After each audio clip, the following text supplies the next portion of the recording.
Tuesday on our show, Stephen A. Smith said that he's hearing that if Kevin Durant doesn't stay in Oklahoma City, L.A. is his primary objective as a landing spot as opposed to South Beach or even his home of Washington. Kevin Durant responded to this on Friday. Here's what he said.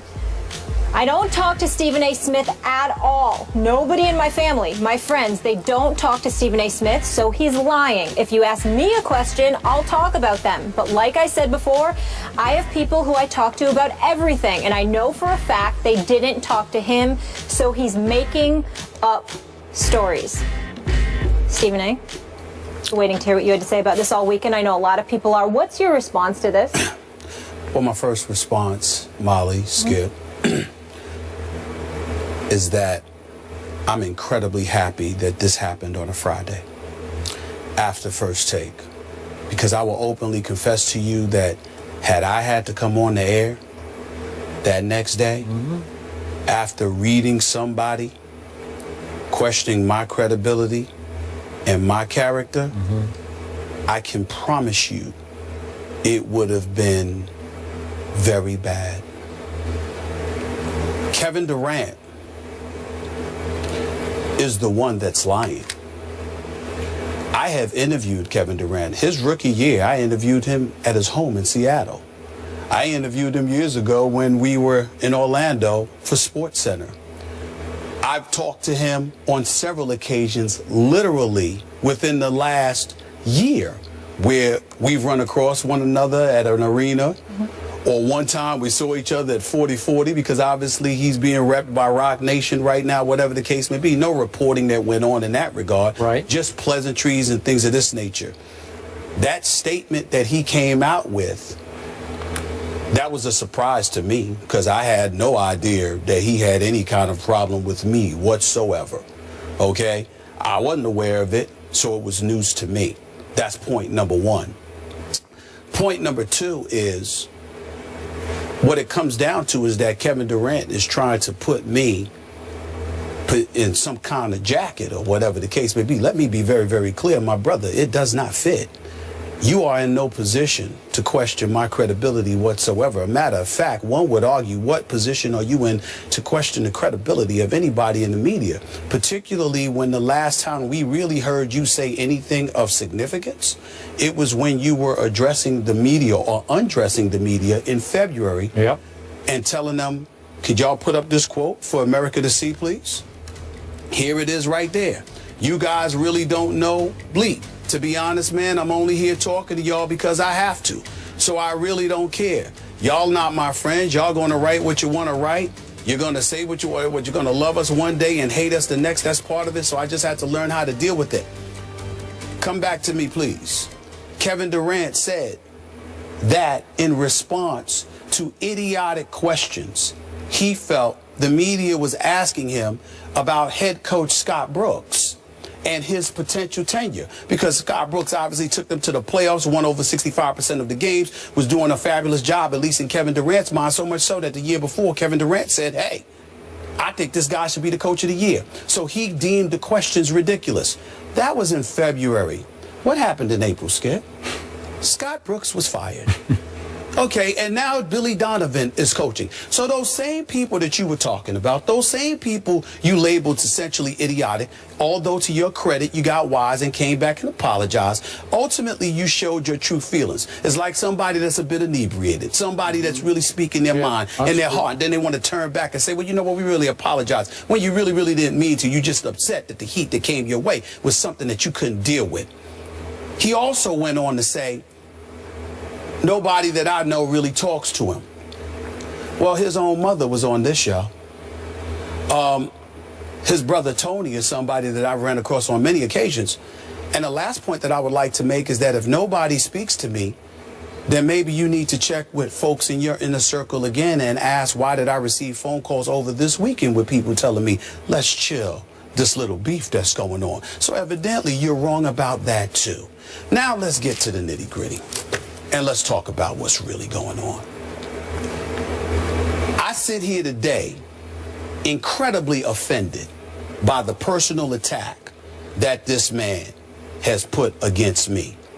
Even in the midst of all of that, let me tell you, Skip Bayless, Kevin Durant is a good dude.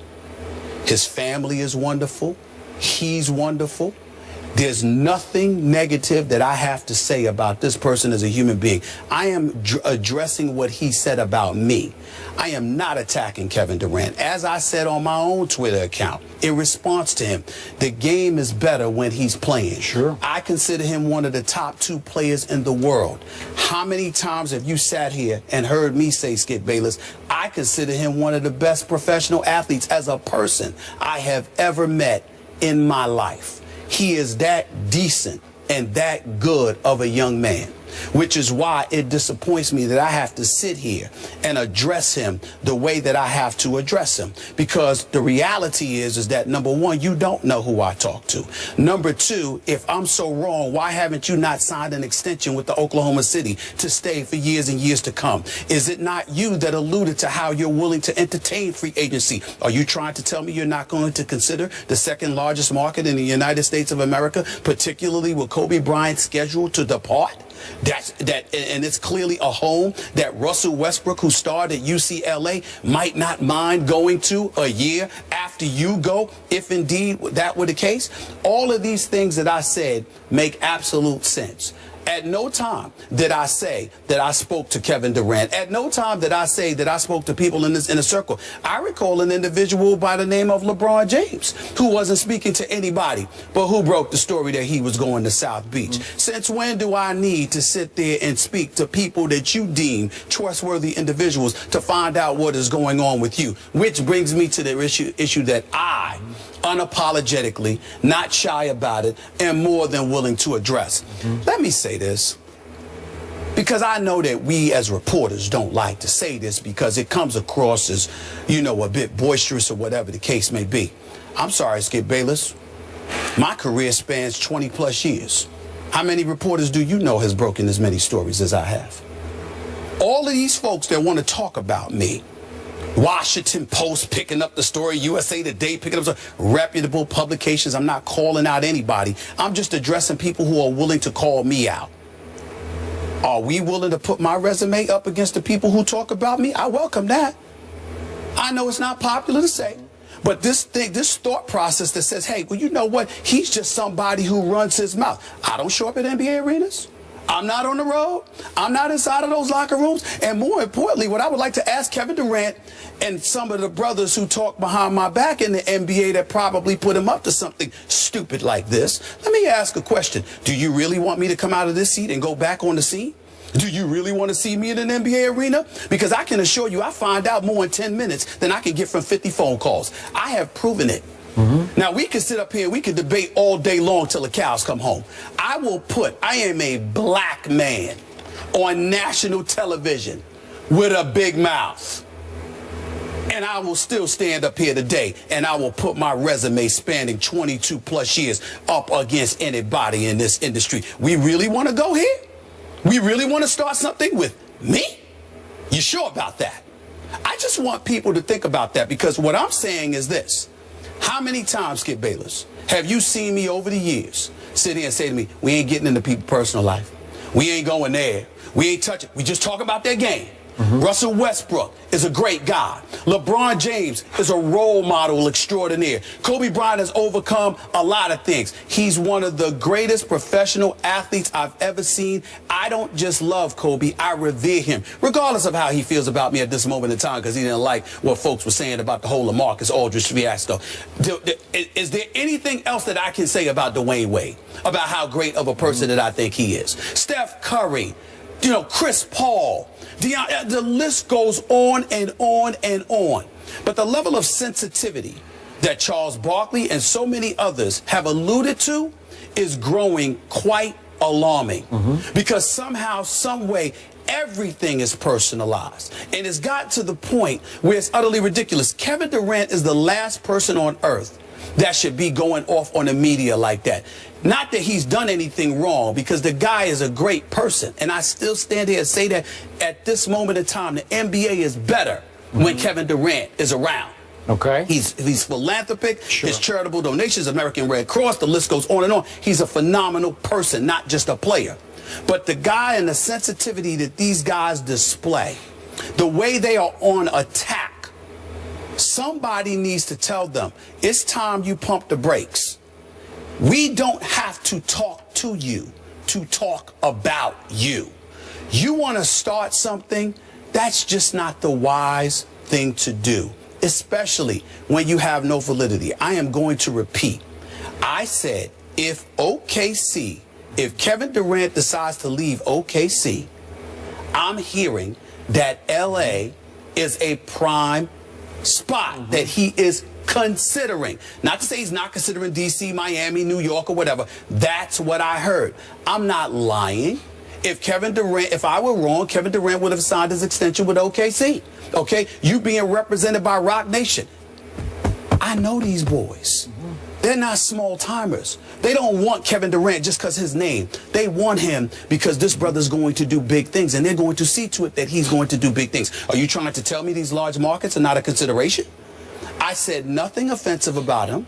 I will not say anything offensive about him. I still stand here today telling you he's a good dude, but he's wrong. And the guys that put him up to it in their own way. I'm not talking about literally his comments, but in their own way, with their chirping behind my back all the time. They're wrong too. And the sensitivity that these guys are showing, they are making unnecessary enemies. I am not one of them. I won't be. I got too much love and respect for who these guys are and what they mean to my community. But I will say this lastly. You don't want to make an enemy out of me. And I'm looking right into the camera, and I'm going to say it again. You do not want to make an enemy out of me. I'm not having it. I've done nothing wrong, and I'm not going to tolerate it. Let me stop you there. That's all I got to say. And I appreciate everything you just said. Do you realize you do not need to defend yourself on this, this issue? Yes, I do. Your track record as a reporter doesn't just speak for itself, it screams for itself. Because nobody I know, and I know a lot of NBA reporters, is any more plugged in on every NBA level, top to bottom, than you are. I know there's some great reporters out there, but no one has been more consistently accurate on the news, little and big, that has been broken than you have been.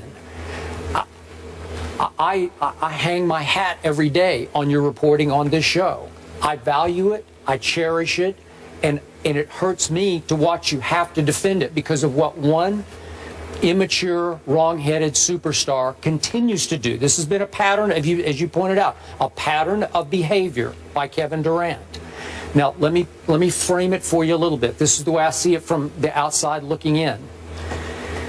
You love this guy as a player. You've sat in that seat morning after morning and defended him and lauded his play. Am I right? I mean, I've lauded both his play and him as a man. As a man. So I'm sure a part of you is stung by this, that he would do this to you after all the support you have voiced for him. Am I right? Yes. Okay, now let me look at it from his side. I know for a fact he has worked hard to eliminate the size of his circle around him, that he's tried to tighten the circle of people close to him. And now it's down to pretty much a manager and an agent, and that's it. So I think he was stung that somebody that's no longer in what he considers his really tight inner circle is speaking to you, and he's paranoid about that. It doesn't matter, because you know a lot of people who know a lot of people, and I have no doubt that what you said is dead on and has been operating somewhere in Kevin's thoughts. It just put him in a little bit of an awkward position, but he could have handled it if he would just grow up. He could say, look, my heart's in Oklahoma City. I have no plans to leave here. Respect what Stephen A. says, but right now that's way off base because this is what I'm going to do. There's a way to handle that that would make you, it wouldn't put you in an awkward spot, because when you use the operative word, he's lying, I know that's going to push the deepest hot button in you, because now your integrity has been called out and questioned. Remember this about Kevin Durant. He is playing under the most protective anti-media bubble in all of the NBA, erected by the Oklahoma City Thunder. Am I right about that? Yes. they're so out of bounds in how they're teaching these kids to deal or not deal with the media, because the media can be their friend. Most of those reports, the great story was done last year that we talked about on the Oklahoma City media and all the paranoia of the franchise. I don't know why it is, but it has now infected both, I think, Kevin Durant and Russell Westbrook and how they deal with the media. Is that fair to say? To some degree, it appears that way. Yeah, it appears that way. So I relate to you because you remember it's been, what, 5 years ago? Listen, there was no bigger Durant fan in the media than I was when he was a freshman at Texas. We're going back to our cold pizza days. I used to every day say, this Kevin Durant is going to win scoring titles, plural, in the NBA. And the people I was debating would laugh and scoff at me. And then they lost by 21 in an early NCAA game to USC, Nick Young and company. And everybody said, you're going to be so wrong about this. And I continued to fight for my guy, Kevin Durant, until what happened?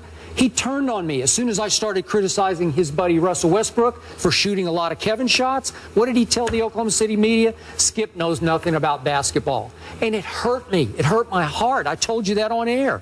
Like, what are you doing to me? Why me? Why would you bite the hand that's been feeding you? And then I said it again after what he did at the All-Star weekend. You're biting the hands that fed you the MVP. These same guys who voted you the MVP, you're telling them they don't know anything about basketball? That's so wrong-headed. It's so out of bounds. It's so immature. But Kevin wants to control the media. So now he's been named deputy publisher of this Players Tribune. Yes. You know, like, so that's, he thinks now he can just go to the Players Tribune and write and say whatever he wants to say, and he can control that. Well, you can't, Kevin, because the pen, so to speak, in this case it's the media, is mightier than the sword. You know that Well, the expression. thing about it is this. It's sad because Kevin Durant, I'm just sitting there and I'm like, who's bothering him? Who is bothering him? Where is the animosity coming from? And from the, you know, and this part is not about Kevin Durant. This part is about the fourth estate. This part is about the media. You had better wake up. It's real nice to gravitate to the headlines or whatever the case may be. But I got this chair. I get to respond. You do. And not only am I speaking up for myself, I'm doing something that's not done for me often. I'm speaking up for my contemporaries. My contemporaries religiously leave me to hang out and dry. But I'm sitting here speaking up for them. I don't cover Oklahoma City. You know, they do. Why is he cussing y'all out because y'all asking about Scott Brooks? And then when you proved to be right and he was gone in April, where was Kevin Durant to be found to sit there and say, y'all had a point. Y'all were right. I was wrong. I shouldn't have done that because clearly y'all knew something that I didn't know. Absolutely nothing. And so what you have is a situation where you have folks in the media who don't have our voice. And they're sitting there and they're using these headlines and pouncing on it. And, you know, you think you uplifting the athletes, and the athletes are feeling emboldened because they get to come at us any old way. Well, that's most of us. Not here. I'm not trying to, shoot, I know how potent you are. I'm not trying to dismiss Skip at all. But Skip ain't me. Put that camera back on me. Skip ain't me. And I ain't Skip. I'm not having that. I have been more fair. And I'm going to put that out there. You can say, well, you could put it Kwame Brown, Slava Medvedev, all of this stuff. I'm joking around with names of guys that I think can't play. But when it comes to the meat and potatoes, or what's going on in guys' lives, what's going on with people close to them that affect their life and affect their performance on a basketball court, what do I say? Zero. Nothing. They want to use the example of Allen Iverson. Allen Iverson is my man. Don't compare yourself to Allen Iverson. That's like my little brother. We're that tight.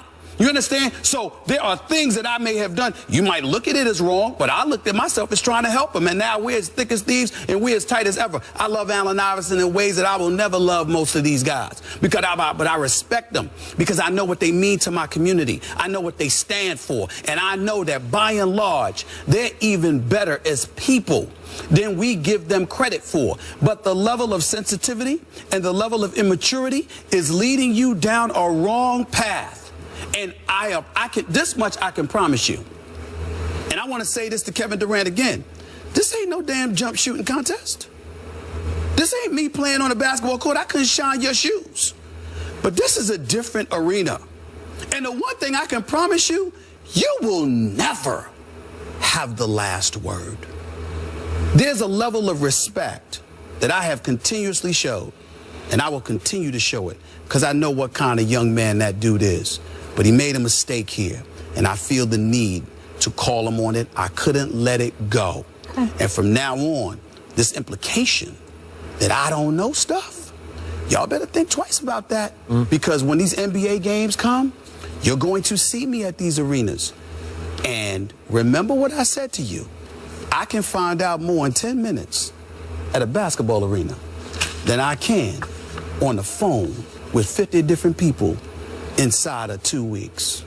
Think about that and ask yourself, do you really want to go there? I sincerely hope that I don't have to have this conversation with anybody again. Let's move on. Appreciate it. Let's leave it there. And to your haters, if you don't like somebody, Stephen A., but you watch everything they do, you're a fan. You both have a lot of fans. I've said this to Skip before. Much more First Take after the break. Keep it here.